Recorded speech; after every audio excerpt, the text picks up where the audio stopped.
vừa mới từ cái chỗ công ty bảo hiểm về, thế cho nên là đang đi quay ngược lại từ đường chính vào bên trong. Thì đây là cái chỗ đợi đến xe buýt, nó là cái cột chờ xe buýt, chỗ đợi xe buýt bình thường đi học.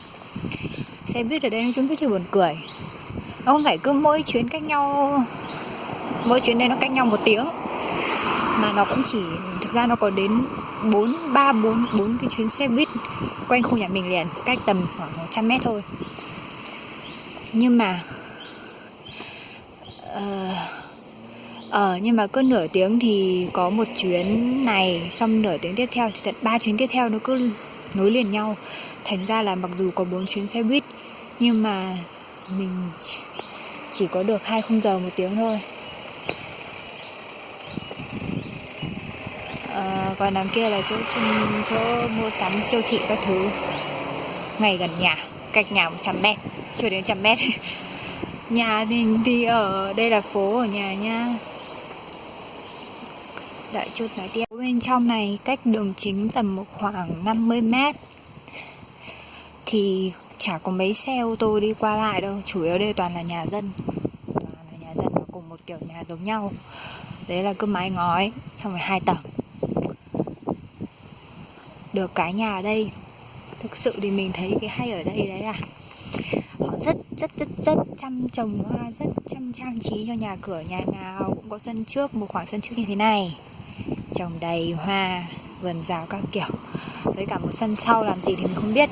Nhưng sân sau nhà mình thì sân sau nhà mình thì thường để như kiểu tụ tập bạn bè ăn uống ngoài trời kiểu đấy, nhưng mà mình chưa làm trò đấy bao giờ. Đằng sau sân nhà kia thì còn đấy, nói chung là nhà nào cũng trồng hoa. Hoa ở đây bạt ngàn, trong siêu thị cũng bán rất nhiều hoa mà mình thấy cũng rẻ nữa. Mà hoa đây đẹp ấy, như thế kia kìa, hồng kìa, hồng to đoành kìa. Nhà mình thì hơi nghèo nàn, kiểu cảm giác như toàn đứa thuê nhà này, trông bao nhiêu cái bụi rậm. Mặc dù cũng có vài cây hoa, không có vườn ở trước nhưng mà trông nghèo nàn lắm. Quên, đấy, toàn cảnh cái nhà.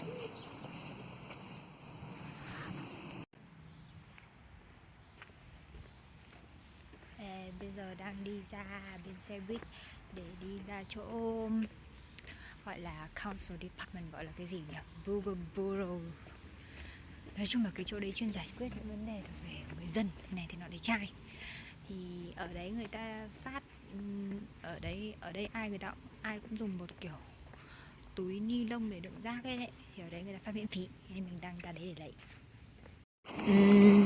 Đây là chỗ ga tàu với cả bến xe buýt trung tâm, bé xíu, đường ray cũng mới 2 cái đường ray thôi, tàu ngay kia cả. Đó, nói chung là tầm 1 tiếng thì sẽ có một chuyến đi đâu đấy. Chỗ này là xe buýt.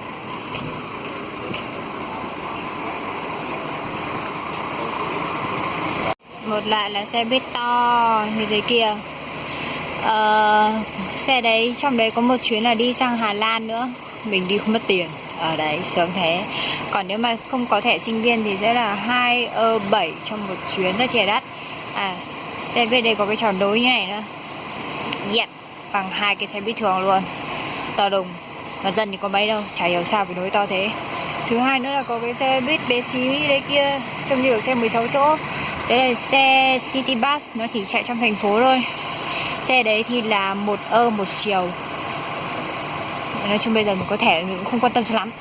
Còn trường mình thì xa đằng kia. Đó, đây chính là trường. Thì từ ga ra đến trường chắc cũng tầm 200 mét. Thế nên mình sẽ đi bộ ra đấy.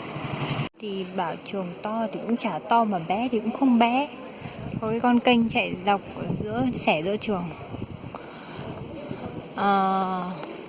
Nói chung là cứ tầm nửa tiếng thì sẽ có thuyền chạy qua để vớt bèo các kiểu.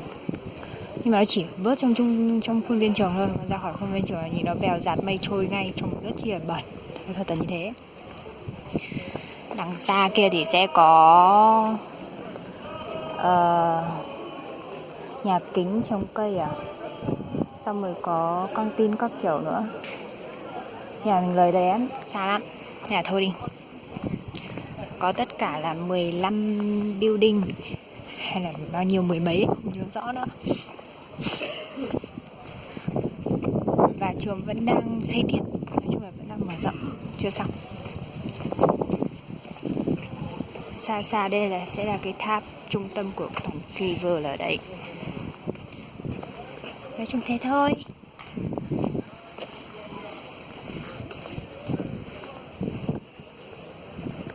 Trường rất chi là rộng nhưng mà không đủ phòng học. Biết tại sao không?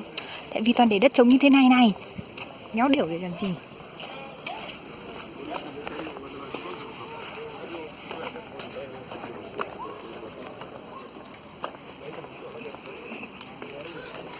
Mọi người hay đạp xe đạp lắm. Là mình thấy River thì cũng bé xíu, đạp xe cũng vậy.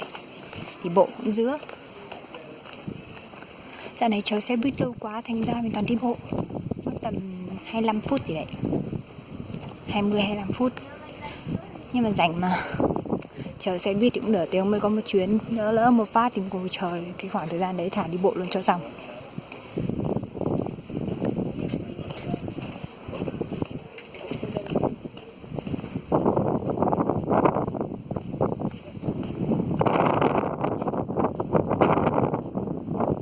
Trông có giống con đường gốm sứ Hà Nội không? Đấy, con sầu